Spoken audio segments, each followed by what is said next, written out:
Everyone. इस video में मैं आपको degree of freedom and law of equipartition of energy के बारे में बताऊंगा। ठीक है, तो हम पहले बात करते हैं डिग्री ऑफ फ्रीडम की कि डिग्री ऑफ फ्रीडम क्या होता है। ठीक हो गया, तो बात करेंगे degree of freedom. Degree of freedom, इसको DOF भी बोलते हैं भाई, डिग्री ऑफ फ्रीडम। ठीक हो गया, तो डिग्री ऑफ फ्रीडम मीन्स क्या होता है। देखो भाई, ये हमारे पास एक मॉलिक्यूल है। ठीक हो गया, तो याद रखना ये मॉलिक्यूल डिफरेंट टाइप के मोशन क्या कर सकता है, शो कर सकता है भाई। समाया, तो हम डिग्री ऑफ फ्रीडम को किस तरह से डिस्क्राइब करेंगे, हम बोलेंगे the total number of motion shown by a molecule is represented by degree of freedom. ठीक हो गया, तो देखो डेफिनेशन लिखो, क्या लिखोगे, the total number of motion, the total number of motion shown by a molecule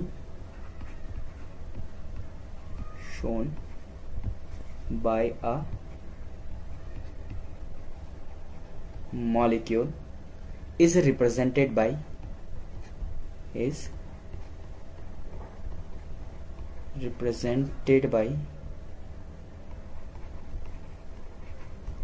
degree of freedom। Degree of freedom, तो देखो भाई मैंने क्या बोला, हमारे पास ये मॉलिक्यूल था, ये मॉलिक्यूल जितने टाइप ऑफ मोशन एग्जीक्यूट कर सकता है भाई। ठीक हो गया, उसी को बोलते हैं डिग्री ऑफ फ्रीडम। ठीक हो गया भाई, ठीक हो गया भाई, ये तो हो गई नॉर्मल बात कि degree of freedom means total motion shown by a molecule is represented by degree of freedom. लेकिन फॉर्मूला क्या है जिससे हम डिग्री ऑफ फ्रीडम निकाल सके कि एक मॉलिक्यूल कितने मोशन शो कर रहा है भाई। ठीक हो गया, तो डिग्री ऑफ फ्रीडम का फॉर्मूला मैं आप लोगों के लिए लिख देता हूं। जो डिग्री ऑफ फ्रीडम होता है, वो होता है 3n। n मीन्स होता है नंबर ऑफ एटम, n होता है नंबर ऑफ एटम। ठीक हो गया भाई, देखो एग्जाम्पल के लिए क्या है, एक एग्जाम्पल दे देता हूं। ठीक हो गया, तो देखो भाई एग्जाम्पल के लिए मेरे पास क्या है, फॉर हीलियम He, वो क्या है, हीलियम जो होता है वो मोनो एटॉमिक गैस है, मोनो एटॉमिक है भाई, मोनो एटॉमिक। ठीक हो गया, हीलियम क्या है, मोनो एटॉमिक है। और इसके लिए जो टोटल डिग्री ऑफ फ्रीडम है वो कितना आएगा, 3 इंटू नंबर्स ऑफ मॉलिक्यूल कितना है, 1 है, तो कितना आ गया 3। अगर मेरे पास डाई एटॉमिक मॉलिक्यूल है, सपोज H2 है, ये क्या है, डाई एटॉमिक मॉलिक्यूल है, डाई एटॉमिक मॉलिक्यूल है। ठीक हो गया, तो देखो 3 इंटू एन जो है नंबर्स ऑफ मॉलिक्यूल है, कितने हैं, 2 है भाई, तो 3 2 जा 6। ठीक हो गया, तो इस तरह से डिग्री ऑफ फ्रीडम निकाली जाती है भाई। ठीक हो गया भाई, तो देखो भाई मेरे पास एक मॉलिक्यूल है सरमाया, तो वो कितने टाइप के मोशन दिखा सकता है, मैं मोशन की बात करता हूँ, तो याद रखना नॉर्मली वो 3 डिफरेंट टाइप के मोशंस दिखा सकता है। एक होता है ट्रांसलेशन, दूसरा होता है रोटेशन, और तीसरा होता है वाइब्रेशन। ठीक हो गया भाई, याद रखना अगर नॉर्मल रूम टेम्परेचर की बात कर रहा है तो रूम टेम्परेचर पे केवल रोटेशन और ट्रांसलेशन होगा भाई। ठीक हो गया, रूम टेम्परेचर पे वाइब्रेशन नहीं होगा। अगर मैं रूम टेम्परेचर की बात कर रहा हूं तो वाइब्रेशन रूम टेम्परेचर पे नहीं होगा भाई। तो देखो भाई अब मैं आपको बताता हूं law of equipartition of energy. किसकी बात करता हूं, law of equipartition of energy. देखो भाई law of equipartition of energy क्या बोलता है, देखो मेरे पास एक मोनो एटॉमिक गैस है, मोनो एटॉमिक गैस है भाई, या मोनो एटॉमिक मॉलिक्यूल है। देखो मेरे पास एक मोनो एटॉमिक गैस है, भाई। ठीक हो गया, और मुझे पता है कि ये 3 ट्रांसलेशन मोशन दिखाता है भाई। ठीक हो गया, क्योंकि ट्रांसलेशन के अलावा इसमें रोटेशनल पॉसिबल नहीं है। क्यों पॉसिबल नहीं है वो मैं बताऊंगा। देखो भाई ये ट्रांसलेट कर सकता है एक्स एक्स के अलोंग वाई एक्सेस के अलॉन्ग और जेड एक्सेस के अलॉन्ग। ठीक हो गया। अगर मैंने बोला इसकी टोटल एनर्जी 30 है, समझ आया, तो इट मीन्स जो ईच डिग्री ऑफ फ्रीडम है एक्स, चाहे मैं बात करूं वाई की और चाहे मैं बात करूं जेड की, समझ आया, तो ईच डिग्री ऑफ फ्रीडम क्या करता है, टोटल एनर्जी में इक्वल कंट्रीब्यूशन देता है। मीन्स 10 का कंट्रीब्यूशन ये देगा, 10 का कंट्रीब्यूशन ये देगा, 10 का कंट्रीब्यूशन ये देगा, और जब ये सब ऐड होंगे तो तब जाकर के ये क्या हो जाएगा, 30 हो जाएगा। ठीक हो गया। तो एक बार मैं डेफिनेशन आपको डिक्टेट कर देता हूं। तो क्या है, the degree of freedom for each molecule contributes equal part two the total energy. ठीक हो गया। या अगर मैं बुक इस लैंग्वेज में लिखाना चाहता हूं आपको, बुक लैंग्वेज में अगर मैं आपको लिखाऊंगा तो देखो भाई क्या लिखाऊंगा, बहुत इंपॉर्टेंट है भाई। तो देखो भाई, द टोटल एवरेज एनर्जी, क्या बोला, the total average energy, average energy, total average energy पर डिग्री फ्रीडम, पर डिग्री, पर डिग्री ऑफ फ्रीडम, फ्रीडम पर मॉलिक्यूल, पर molecule is equal, is equal and is numerically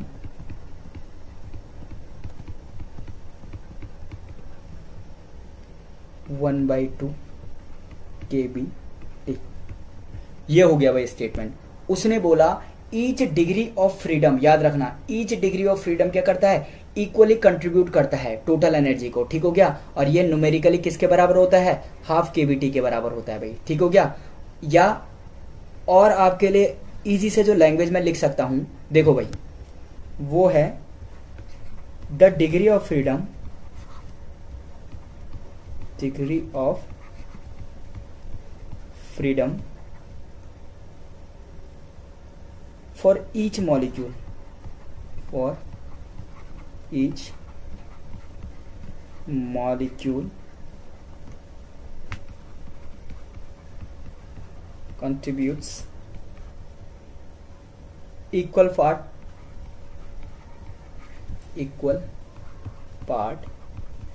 for total energy, for total energy।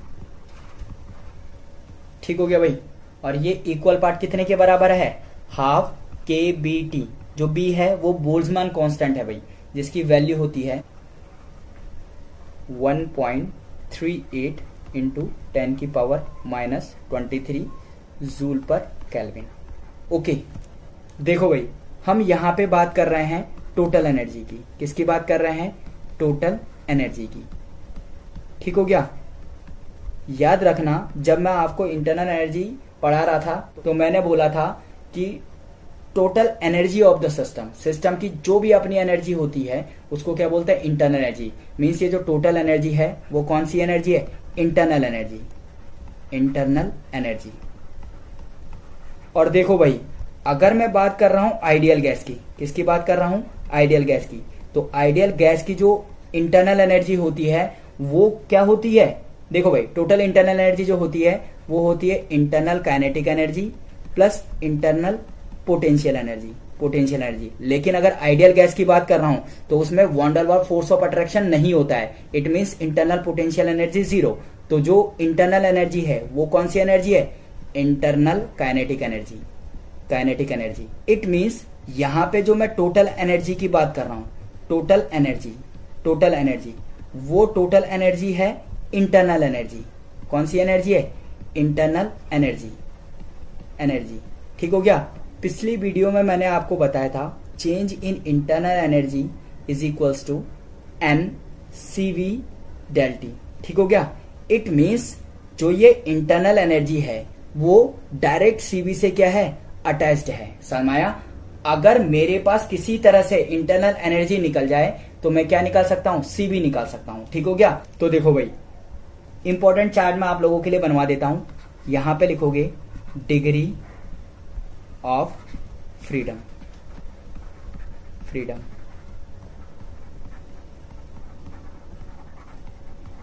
Contribution to CV per degree of freedom, per degree of freedom, और then लिखेंगे total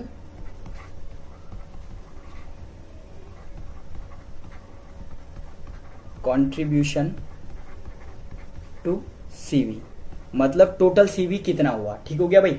तो देखो law of equipartition से मैंने बोला कि जो हर डिग्री ऑफ फ्रीडम है वो क्या कर रहा है, टोटल एनर्जी को इक्वली कंट्रीब्यूट कर रहा है। तो वहां से जो टोटल एनर्जी आएगी वहां से हम इंटरनल एनर्जी निकालेंगे और उस इंटरनल एनर्जी से हम CV कैलकुलेट कर सकते हैं भाई। ठीक हो गया। तो देखो भाई degree of freedom means different kind of motion. तो देखो डिफरेंट काइंड ऑफ मोशन क्या हो सकते हैं, ट्रांसलेशन, ट्रांसलेशन। ठीक हो गया। देखो भाई अगर मैं ट्रांसलेशन की बात करता हूं तो 3 तरह से ट्रांसलेशन हो सकता है, या तो एक्स एक्सिस के अलोंग, या तो वाई के अलोंग, और या तो जेड के अलोंग। तो देखो ट्रांसलेशन डिग्री ऑफ फ्रीडम कितना होगा ये मैं ऑलरेडी बता चुका हूं, ये कितना होगा भाई 3 होगा। ठीक हो गया। और एक ट्रांसलेशन का जो कंट्रीब्यूशन होता है टू CV वो कितना होता है R/2। बहुत ध्यान से याद रखना R/2। मैं प्रूफ भी करवा सकता हूं लेकिन आपको यहां पे याद रखना भाई, नहीं तो वीडियो ज्यादा लंबी हो जाएगी। ठीक हो गया। और देखो टोटल ट्रांसलेशन जो डिग्री ऑफ फ्रीडम है वो 3, एक का कंट्रीब्यूशन है R/2, एक का कंट्रीब्यूशन है R/2, तो जो टोटल का कंट्रीब्यूशन हो गया वो कितना हो गया 3R/2। ठीक हो गया भाई। अगला देखो भाई, अगला हो सकता है रोटेशनल। अगला जो डिग्री ऑफ फ्रीडम हो सकता है वो क्या हो सकता है, rotational degree of freedom, rotational. तो देखो भाई रोटेशनल का मतलब, देखो भाई ऑलरेडी मैं आपको बता चुका हूं कि रोटेशनल मोशन क्या होता है। अगर ये एक्स एक्सेस है, ये वाई एक्सेस है, ये जेड एक्सेस है, तो एक्स के अलोंग मूवमेंट, वाई के अलोंग मूवमेंट और जेड एक्सेस के अलोंग मूवमेंट। समझ आया। तो टोटल 3 हो सकते हैं। ये डिपेंड करता है मॉलिक्यूल्स पे भी कि वो लीनियर है या नॉन लीनियर है। तो देखो भाई अगर मैं बात करता हूं लीनियर मॉलिक्यूल की, लीनियर की, और अगर मैं बात करता हूं किसकी, नॉन लीनियर की, नॉन लीनियर की, तो देखो भाई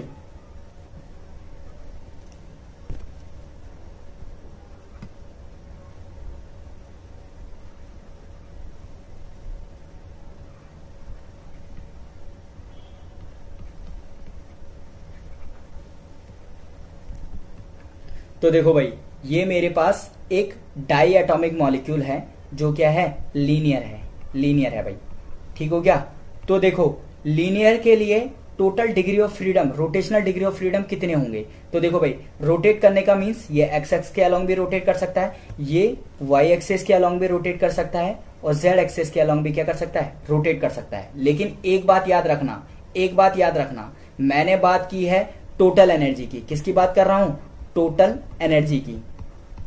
वो टोटल एनर्जी कौन सी एनर्जी है भाई, टोटल एनर्जी कौन सी है, इंटरनल एनर्जी, इंटरनल एनर्जी। और उस इंटरनल एनर्जी में से भी वो क्या है, इंटरनल काइनेटिक एनर्जी। और जो काइनेटिक एनर्जी होती है वो क्या होती है, ½ mv²। ये तो लीनियर मोशन है। अगर वो रोटेशनल मोशन की बात करेगा तो हाफ मास को जो सब्स्टिट्यूट करता है वो है मोमेंट ऑफ इनर्शिया, और यहाँ पे जो वेलोसिटी होती है, लीनियर वेलोसिटी है v, तो यहाँ पे क्या आएगा, एंगुलर वेलोसिटी हो जाएगी। ठीक हो गया भाई। तो याद रखना भाई अगर हम रोटेशनल मोशन की बात करें तो मोमेंट ऑफ इनर्शिया वहां पे बहुत बड़ा रोल प्ले करता है भाई। ठीक हो गया। तो देखो याद रखना अगर मेरे पास ये कोई बॉडी है सनमाया, और ये एक्सेस है, ठीक है, और ये वो पार्टिकल है जिसका मोमेंट ऑफ इनर्शिया इस एक्सेस के अराउंड क्या करना है, निकालना है। इसे मैं एक्स एक्सेस निकाल देता हूं। तो याद रखना इस पार्टिकल की उस एक्सेस से जो परपेंडिकुलर डिस्टेंस है उसको अगर मैं r कंसीडर कर लेता हूं तो जो मोमेंट ऑफ इनर्शिया होता है वो होता है mr²। जो r है वो क्या है, perpendicular distance of that particle from measuring axis. Okay. तो देखो यहां पे याद रखना ये मेरा ऑक्सीजन मॉलिक्यूल है, जिस एक्सेस के अलोंग ये है उस एक्सेस के अलोंग इसका मोमेंट ऑफ इनर्शिया क्या होगा, 0। क्योंकि देखो ऑक्सीजन मॉलिक्यूल यहां पे है, ये वाला किस एक्सेस के अलोंग है, एक्स एक्सेस के अलोंग है भाई। तो इट मींस एक्स एक्सेस से एक्स एक्सेस की डिस्टेंस क्या होगी, 0। तो अगर 0 डिस्टेंस होगी तो आई बराबर क्या हो जाएगा, एम आर मीन्स क्या हो जाएगा, 0। तो इट मीन्स क्या हो जाएगा, मोमेंट ऑफ इनर्शिया जीरो। जब मोमेंट ऑफ इनर्शिया जीरो हो जाएगी तो ये जो रोटेशनल मोशन है उसकी एनर्जी कितनी हो जाएगी, जीरो।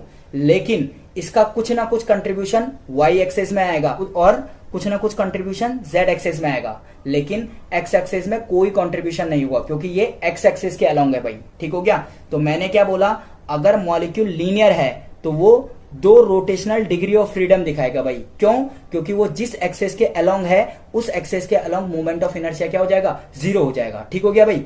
अब देखो नॉन लीनियर बना तो क्या होगा, तो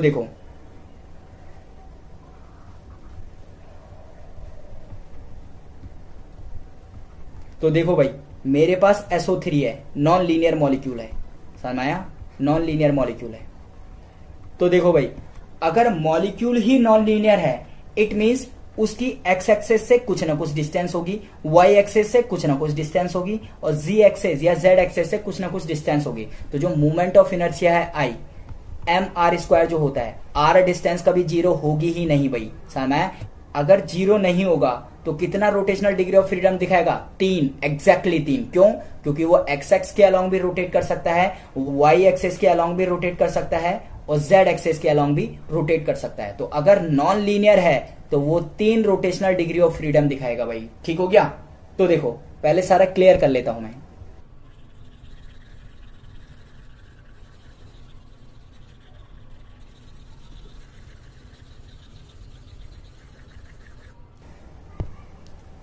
तो देखो भाई रोटेशनल में जो टोटल डिग्री ऑफ फ्रीडम है लीनियर के केस में बना 2 और नॉन लीनियर के केस में बना 3। एक रोटेशनल डिग्री ऑफ फ्रीडम, एक रोटेशनल डिग्री ऑफ फ्रीडम का जो कंट्रीब्यूशन होता है वो होता है R/2। समय चाहे वो लीनियर है चाहे नॉन लीनियर है, एक के लिए कितना होगा R/2, सिमिलर टू ट्रांसलेशन। ठीक हो गया। जो लीनियर के लिए टोटल CV होगा समय वो कितना हो जाएगा, देखो जो total rotational degree of freedom है लीनियर मॉलिक्यूल के लिए वो कितना है भाई, 2 है और एक का कंट्रीब्यूशन कितना है R/2, तो टोटल कितना हो जाएगा R। सिमिलरली अगर नॉन लीनियर मॉलिक्यूल है, नॉन लीनियर मॉलिक्यूल है तो वो 3 रोटेशनल डिग्री ऑफ फ्रीडम दिखाता है और एक का कंट्रीब्यूशन कितना है R/2 है, तो कितना आ जाएगा 3R/2 आ जाएगा। ठीक हो गया भाई। देखो अगर मैं डिग्री ऑफ फ्रीडम की बात करूं तो एक मॉलिक्यूल ट्रांसलेशन दिखा सकता है, रोटेशनल दिखा सकता है और जो तीसरा है वो क्या है भाई, vibrational, vibrational degree of freedom, DOF लिख देता हूं, डिग्री ऑफ फ्रीडम। ठीक हो गया भाई। तो देखो वाइब्रेशन में भी 2 हो सकता है, मॉलिक्यूल लीनियर हो सकता है, लीनियर हो सकता है और मॉलिक्यूल क्या हो सकता है, नॉन लीनियर हो सकता है, नॉन लीनियर, नॉन लीनियर। ठीक हो गया भाई, नॉन लीनियर हो सकता है। तो देखो भाई टोटल डिग्री ऑफ फ्रीडम कितना था, 3n। ठीक हो गया। अगर लीनियर मॉलिक्यूल है, लीनियर, लीनियर की बात कर रहा हूं, तो उसके लिए ट्रांसलेशन होगा 3 और रोटेशनल होगा 2। ठीक हो गया। अब जो बचे हुए हैं, मैंने कहा था ना डिग्री ऑफ फ्रीडम 3 ही तरीके से हो सकता है, या तो ट्रांसलेशन, रोटेशनल या वाइब्रेशनल। जो बचा हुआ है सनाया, जो बचा हुआ है, कितना बचा हुआ है भाई, ये टोटल कितना हो गया 5, तो जो बचा हुआ है वो है 3n-5। ठीक हो गया। तो ये वाइब्रेशनल डिग्री ऑफ फ्रीडम है। ठीक हो गया भाई। तो लीनियर के लिए कितने वाइब्रेशनल डिग्री ऑफ फ्रीडम हो सकते हैं, 3n-5।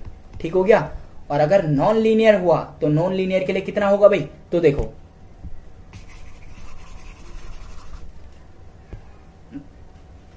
भाई टोटल डिग्री ऑफ फ्रीडम है 3n। ठीक हो गया। नॉन लीनियर की बात कर रहा हूं, 3 ट्रांसलेशन तो होंगे ही, 3 उसमें क्या होंगे, रोटेशनल डिग्री ऑफ फ्रीडम, और जो बचे वो क्या है, वाइब्रेशनल डिग्री ऑफ फ्रीडम। तो बचे कितने भाई, टोटल है 3n, रोटेशनल और ट्रांसलेशन मिला करके कितना हो गया 6, और टोटल में से अगर वो 6 घटा देंगे तो ये क्या होगा, vibrational degree of freedom for non linear molecule. तो कितना आ जाएगा 3n-6। ठीक हो गया। और दोनों के लिए, दोनों की बात कर रहा हूं, अगर वाइब्रेशनल डिग्री ऑफ फ्रीडम है तो जो पर डिग्री ऑफ फ्रीडम का कंट्रीब्यूशन होता है सीबी के लिए वो होता है R। क्या होता है, R। तो देखो भाई, तो देखो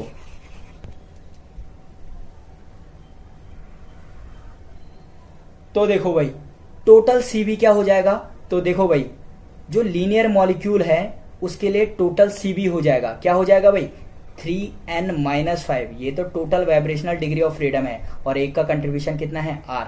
ठीक हो गया। और अगर मैं नॉन लीनियर की बात करूं तो 3n-6 और ये हो जाएगा R। ठीक हो गया भाई। एक एग्जांपल से आपको क्लियर करवा दूंगा कि उसमें कितने ट्रांसलेशन हो रहे हैं, कितने रोटेशन हो रहे हैं, कितने वाइब्रेशन हो रहे हैं भाई। ठीक हो गया। तो देखो भाई, मैं अब क्या निकाल सकता हूं, CV निकाल सकता हूं। It means molar heat capacity at constant volume निकाल सकता हूं भाई। ठीक हो गया। तो देखो मेरे पास हीलियम है। हीलियम क्या है, मोनो एटॉमिक गैस है। क्या है, मोनो एटॉमिक गैस है, एटॉमिक गैस है। तो आपको पूछेंगे कि इसके लिए गामा की वैल्यू बताओ भाई, गामा क्या होता है। तो गामा क्या हुआ, जो हीट कैपेसिटी होती है एट कांस्टेंट प्रेशर और एट कांस्टेंट वॉल्यूम, उसका क्या होता है, रेशियो होता है भाई। और वो मैंने आपको फिक्स बताया हुआ है, कितना होता है, 1.67। प्रूव करूंगा तो कैसे प्रूव करूंगा, तो देखो भाई, तो देखो मेरे पास हीलियम है, तो हीलियम का जो टोटल डिग्री ऑफ फ्रीडम होता है वो कैसे निकाल सकते हैं, 3n से। मीन्स वो कितना होगा, 3 × 1 इज इक्वल्स टू कितना होगा, 3। तो देखो भाई, जो मोनो एटॉमिक गैस है वो ओनली ट्रांसलेशन मोशन शो कर सकती है भाई। तो देखो भाई, याद रखना, तो हीलियम का जो ट्रांसलेशन डिग्री ऑफ फ्रीडम है वो कितना हो जाएगा, 3। अगर मुझे यहां से CV निकालना है, क्योंकि 3 है, ये जो 3 है ये टोटल डिग्री ऑफ फ्रीडम के बराबर हो गया। इट मीन्स ना तो इसमें रोटेशनल होंगे, ना ही इसमें क्या होंगे, वाइब्रेशनल होंगे। पर याद रखना, मोनो एटॉमिक के लिए हमेशा क्या निकालना, केवल ट्रांसलेशन डिग्री ऑफ फ्रीडम निकालना। तो जो CV होगा वो कितना होगा भाई, एक का कंट्रीब्यूशन होता है ट्रांसलेशन के लिए R/2, कितने हैं, 3। तो यानी कि CV हो गया 3R/2। ठीक हो गया। अब मैंने मेयर्स फॉर्मूला पढ़ा हुआ है भाई, क्या पढ़ा हुआ है, फ्रॉम मेयर्स फॉर्मूला। तो देखो भाई, मेयर्स फॉर्मूला से मैंने क्या पढ़ा हुआ है, मैंने पढ़ा हुआ है CP minus CV is equal to क्या होता है, R होता है भाई। तो यानी कि CP इज इक्वल टू क्या हुआ, CV प्लस क्या हो गया, R। तो देखो भाई, CV की वैल्यू कितनी है, 3R/2, और ये क्या हो गया, प्लस R। तो टोटल कितना हो गया, 5R/2। ये हुआ भाई। तो ये हो गई तुम्हारी CP की वैल्यू। ठीक हो गया। अब पूछ रहा है गामा की वैल्यू। तो जो गामा होता है वो होता है CP/CV। तो CP कितना है, 5/2R, और जो CV है वो कितना है, 3/2R।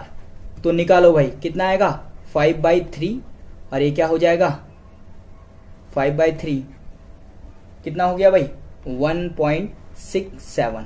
ठीक हो गया भाई। तो यानी कि मोनो एटॉमिक के लिए कितना हो गया गामा की वैल्यू, 1.67। प्रूव करके भी दिखा दिया भाई। अगर आप डाई एटॉमिक के लिए निकालोगे तो 1.4 होगा, अगर कोई ट्राई एटॉमिक है तो उसके लिए कितना होगा, 1.3 होगा। ठीक हो गया भाई। तो ये गामा की वैल्यू है, ऊपर वाली है मोनो एटॉमिक के लिए, मोनो, नीचे वाले है डाई एटॉमिक के लिए, और सबसे नीचे है ट्राई एटॉमिक के लिए, ट्राई एटॉमिक के लिए। ठीक हो गया भाई। अब देखो, डिग्री ऑफ फ्रीडम से रिलेटेड मैं एक क्वेश्चन आपको करवा देता हूं ताकि सारे कॉन्सेप्ट क्लियर हो जाए भाई। तो देखो, पेपर में ये आता है भाई, find total degree of freedom for water molecule. तो जो वाटर मॉलिक्यूल होता है, सबसे पहले तो उसका स्ट्रक्चर पता होना चाहिए। तो देखो, एक ऑक्सीजन का मॉलिक्यूल ये है, और इसके साथ 2 हाइड्रोजन के मॉलिक्यूल लगे हुए होते हैं, इस तरह से भाई। ठीक हो गया। तो ये है O, ये है H, और ये है H। ये है वाटर का मॉलिक्यूल, और ये जो वाटर होता है वो क्या होता है, नॉन लीनियर होता है, नॉन लीनियर। पता होना चाहिए भाई, अगर डिग्री ऑफ फ्रीडम निकाल रहे हो तो सबसे पहले ज्योमेट्री पता होनी चाहिए। तो देखो, अब मैं डिग्री ऑफ फ्रीडम की बात करता हूं कि टोटल डिग्री ऑफ फ्रीडम कितना होता है। ठीक हो गया। तो देखो, टोटल डिग्री ऑफ फ्रीडम कितना हो गया, वो कैसे निकालते हैं, वो निकालते हैं 3n से, 3n से। तो देखो, नंबर ऑफ मॉलिक्यूल मीन्स ये 2 हाइड्रोजन और ये एक ऑक्सीजन, कितने हुए, 3, यानी कि 3 3 जा 9। टोटल डिग्री ऑफ फ्रीडम कितने होंगे, 9।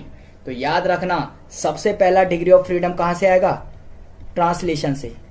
कितने ट्रांसलेशन मोशन हो सकते हैं, 3, मैक्सिमम ट्रांसलेशन 3 ही हो सकते हैं। देन क्या इसकी बात करेंगे, देन आएगा रोटेशनल की। तो रोटेशनल में कितने होंगे भाई, रोटेशनल में कितने होंगे, नॉन लीनियर मॉलिक्यूल है तो रोटेशनल का कितना आ जाएगा, 3। और याद रखना, अगर ये रूम टेम्परेचर पे है तो इतना ही बात करेंगे, लेकिन याद रखना अगर ये हाई टेम्परेचर की बात करें, अगर मैंने ब्रैकेट में लिख दिया हाई टेम्परेचर, ठीक है, तो अगर हाई टेम्परेचर की बात करेगा तो याद रखना तीसरा डिग्री ऑफ फ्रीडम क्या होता है, वाइब्रेशनल डिग्री ऑफ फ्रीडम। तो कितने वाइब्रेशनल डिग्री ऑफ फ्रीडम होंगे, तो देखो भाई रोटेशनल हुआ 3, ट्रांसलेशन हुआ 3, जो बचा वो क्या होगा, वाइब्रेशनल। तो टोटल है 9 और हो कितने गए 6, तो कितना हो गया 3। तो देखो भाई यानी कि इसमें 3 ट्रांसलेशन डिग्री ऑफ फ्रीडम है, 3 रोटेशनल डिग्री ऑफ फ्रीडम है और 3 वाइब्रेशनल डिग्री ऑफ फ्रीडम है। तो ट्रांसलेशन का तो मैंने आपको नॉर्मली बता दिया था कि ये एक्स एक्सेस के अलोंग चलेगा, वाई एक्सेस के अलोंग चलेगा और जेड एक्सेस के अलोंग चलेगा भाई, ठीक हो गया। रोटेशनल का एक्स एक्स के अलोंग रोटेट करेगा, वाई एक्स के अलोंग रोटेट करेगा, जेड एक्सेस के अलोंग रोटेट करेगा। लेकिन वाइब्रेशन 3 क्या क्या होंगे, समय वाइब्रेशन 3 क्या क्या होंगे, तो देखो भाई एक होता है सिमेट्रिक स्ट्रेचिंग, मींस ये दोनों बॉन्ड एक ही डायरेक्शन में खींच रहे हैं, समय, तो दिस इज सिमेट्रिक स्ट्रेचिंग। और एक होता है असिमेट्रिक स्ट्रेचिंग, मींस ये वाला बॉन्ड अंदर की तरफ को पुश कर रहे हैं और ये वाला बॉन्ड क्या कर रहे हैं, बाहर की तरफ को खींच रहे हैं, ठीक हो गया। तो जो कंडीशन बन जाएगी वो होगी H अंदर की तरफ को आ जाएगा और ये वाला H कहाँ चले जाएगा, बाहर की तरफ को, ठीक हो गया। लेकिन अगर दोनों में बराबर बाहर की तरफ खींचेंगे तो ये दोनों बॉन्ड क्या हो जाएंगे, स्ट्रेच हो जाएंगे, बस थोड़ा सा लेंथ बढ़ जाएगी।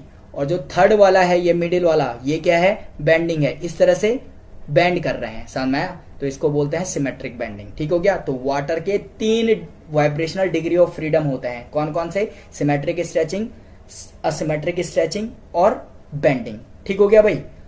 और टोटल सीवी की मैं बात करूं तो कितना आएगा टोटल सीवी, ट्रांसलेशन का कंट्रीब्यूशन एक का R/2, इसका कंट्रीब्यूशन R/2 और वाइब्रेशन का कंट्रीब्यूशन R, तो कितना हो जाएगा 3R/2 प्लस R, तो यानी कि 6R/2 और प्लस R, यानी कि टोटल कितना हो जाएगा 4R, ठीक हो गया भाई।